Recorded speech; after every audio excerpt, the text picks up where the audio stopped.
Hey y'all, it's Rhegis from the MorrisMansionBlog.com. Welcome back to my YouTube channel.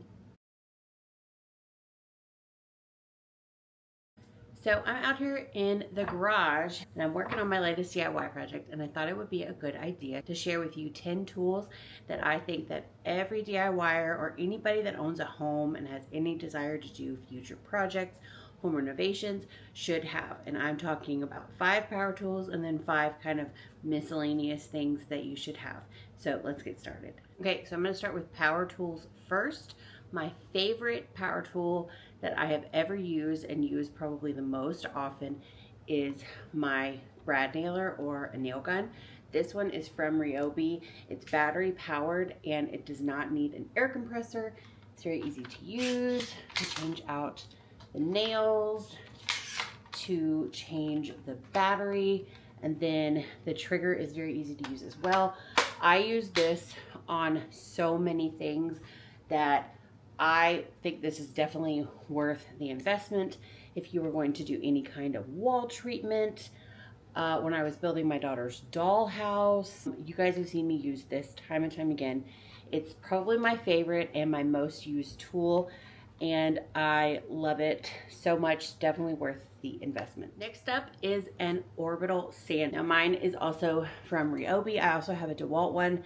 It is very handy to have a lot of tools within the same brand. We like Rhegis, but you are definitely allowed to have ones all the way across the board. But it is much more convenient to have kind of clumps of tools from different brands. I have tons of Rhegis tools, I have tons of DeWalt tools, and then you can buy a ton of batteries and swap them out throughout all of your different tools, and it makes for really good investment and a very easy time when you're working, or if you need to take it off and then swap out battery, to grab another one that was on a charger, put it on, and then go get started. I'm sorry, this one's really messy because I was just using it. But a sander that is 5 inches in diameter. I like this orbital one. That means the round shape. I also have a mouse sander, but this is a great one for kind of all purposes. You can change out the sanding pads. It has Velcro on the back, and you can change out all of the grits for any of your woodworking projects. Before we even really did home projects, I had a business online where I used my Cricut to sell different things, and I made a ton of wood signs. So I was constantly using a sander. I recommend having a couple of these if you're gonna use them all the time. That way, when one inevitably burns out, which I have burned out a few of these, you have another one ready to go. The next power tool is a circular saw. This is a 5-inch, and it's also a battery powered one. I recommend getting a 6-inch. I'm just using this for a prop. We do use this one quite a bit, and I love that it's battery powered. We have had one that has a cord, but it's definitely, to me, easier to use a battery powered one. And the 6-inch kind of just has a little bit more depth to get through your, thicker pieces of wood. And usually that's kind of what you're going to use this for, is in place of a table saw or maybe even a miter saw. If you don't have those available to you, a circular saw is a great option, but get one with a 6-inch blade that is battery powered so you don't have to deal with those annoying cords. Next up is a drill. I told you we had different types of tools. This is a DeWalt. It also has a removable battery that I can easily swap out with another tool. And we'll call this a set. This came in a set together, okay? So this is your drill, and this is an impact, which is gonna have a lot more power than your drill. But if you can't find a good set, or you just feel like you have no need of this, get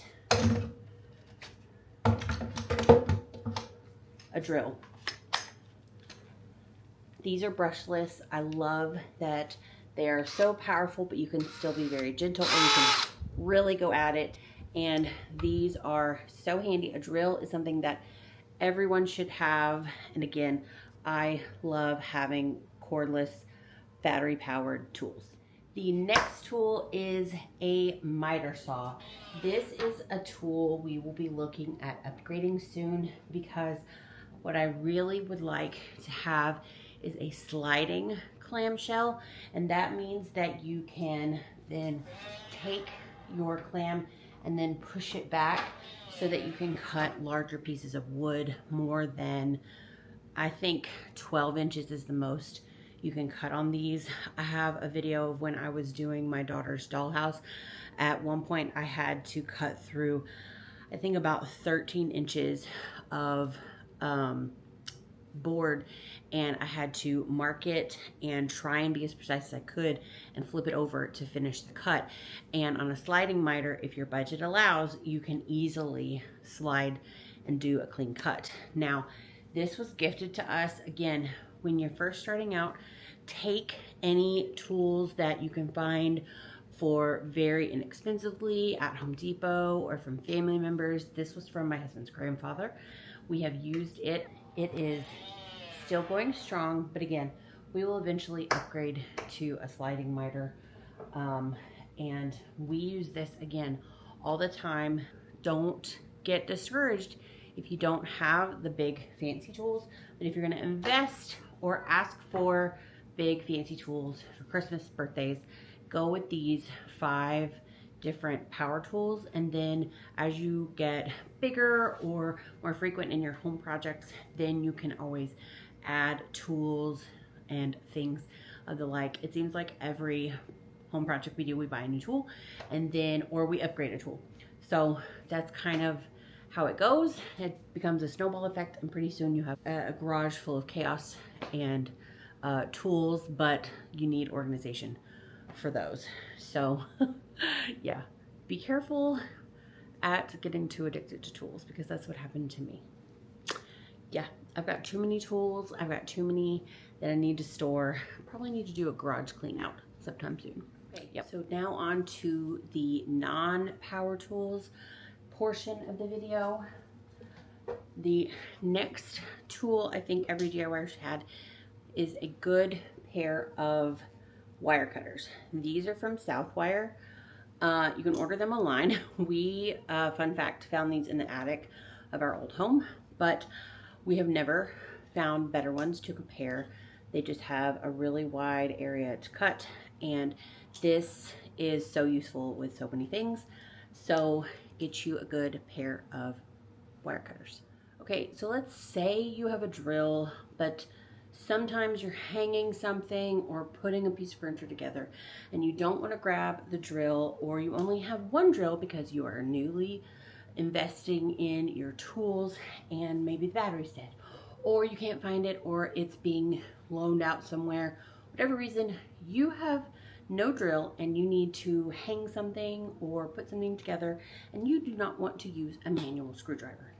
Get you an electric screwdriver. I have 2. I have this one from Black & Decker, and it is very simple. And then you push the button, and then you push it this way or that way. And then we also have this one for Black & Decker, and you can change the direction to loosen or tighten, and then you just push the trigger. So it's really, really easy, and it's a good kind of placeholder for a drill if you don't have one. Or sometimes I don't want to use a drill, it's so big. Sometimes I just want to use this, and we usually keep one of these inside, one outside, and I think we actually have one on each floor as well, because they're just so handy. You never know when you're going to need one. And then you can change out the bits to different, so you can change out bits. Like right now I've got the star bit on this one, and this one has a Phillips head, so that's really handy as well. We've already decided we're getting one of these for my father-in-law for Christmas, because he won't stop using a manual screwdriver to put together furniture. This may seem silly, but a tape measure. A tape measure is going to help you get exact cuts exact measurements, and it is just an essential. Not much more I can say on that. Next tool that every DIYer should have is a good paintbrush. Now, all of mine are used up at the moment. I need to go and get a new one. So I'm going to use this as a prop and then put a picture here of my favorite kind of universal paintbrush that you can use. This one is called a angled Wooster brush, and I love the grippy handle and the angled line of the brush. It makes it easy to get into corners and to cut in and just to get into really all of your areas that you need to, whether you're painting beadboard or in between shiplap or some kind of really textured piece of whatever. You can get anywhere you need to with this kind of brush, and they're pretty inexpensive. Again, I've just grabbed a brush, the only brush I have, but a good paintbrush is something that every DIYer needs. So my next tool that I think every DIYer should have is a hot glue gun. Now, you're gonna recognize these because I have two of these glue guns. I have the large one, and this one takes the normal sized hot glue guns, and it's battery powered. This one is for your larger projects. Maybe you're making a big outdoor Halloween project, or you're working on a project for school or something where you need large amounts of glue. This one is no joke. It is very, very hot. There's a warning on there. Don't burn yourself with this. Ask me how I know. It hurts. But it uses the same battery as the little one. I much prefer the little one for everyday tasks. You see me use this in videos from every kind of crafting video. I much prefer a battery powered hot glue gun to one that you plug in with. I have used those for many years. I DIY'd almost everything in our wedding, and I had to use those corded glue guns, what I wouldn't have given for a battery powered one. You can obviously get ones that are much less expensive than this, but I love that, again, I can use the same battery as my power tools in the garage to power my glue guns, because this one, my hand is a little small, but this is the same battery that you use for the large one. And it's just that same 18-volt lithium battery. So this is the same one that powers the drill, the sander, the circular saw, the nail gun, anything you get that needs an 18-volt battery, this works with.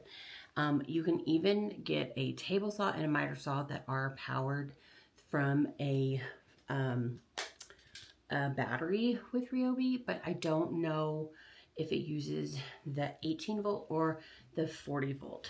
On a side note, let me know if you would be interested in outdoor tools that I recommend everyone have that are battery powered. We have a ton of Rhegis things that we use the 40-volt batteries for anything pertaining to the yard, the lawn, you know, like a lawnmower, weed eater, that kind of stuff. I can give you, I did a video last year on how we added our concrete pad and then a shed, and then kind of how we customized the inside of the shed to hold all of those things because we needed more room in the garage for those tools I was telling you I'm addicted to. So if you guys want a video on what our favorite outdoor tools, electric tools are, let me know and I will do that video for you. And last but not least is a good pair of scissors. Now, these are very inexpensive. We got these from Walmart recently, and I think they were $3. They're made from, the handle is made from all recyclable materials, and the scissors are 100% stainless steel, and they are so strong and sturdy, and they just cut really, really well. I've cut fabric already with these, tons of different kinds of paper, and I was using them this past weekend when I was helping with my sister-in-law's baby shower. So these are also very portable to, you know, of course scissors are portable, but you know what I mean. They're brightly colored so you can find them easily, and they're great for taking with you. And I brought them back all the way from Florida, and I bought 2 pairs because I like them so much. So a good pair of scissors is something not to underestimate. And that is it for tools I think that every DIYer should have. These are great things to invest in or to ask for Christmas, especially with the holidays coming up. It seemed appropriate to do a tool guide of my favorite things, and if you're interested in an outdoor one, let me know. I will definitely be happy to make that another video this fall. And that's it for me today. Thank you guys so much for stopping by the mansion today, and I will see you next time. Bye-bye.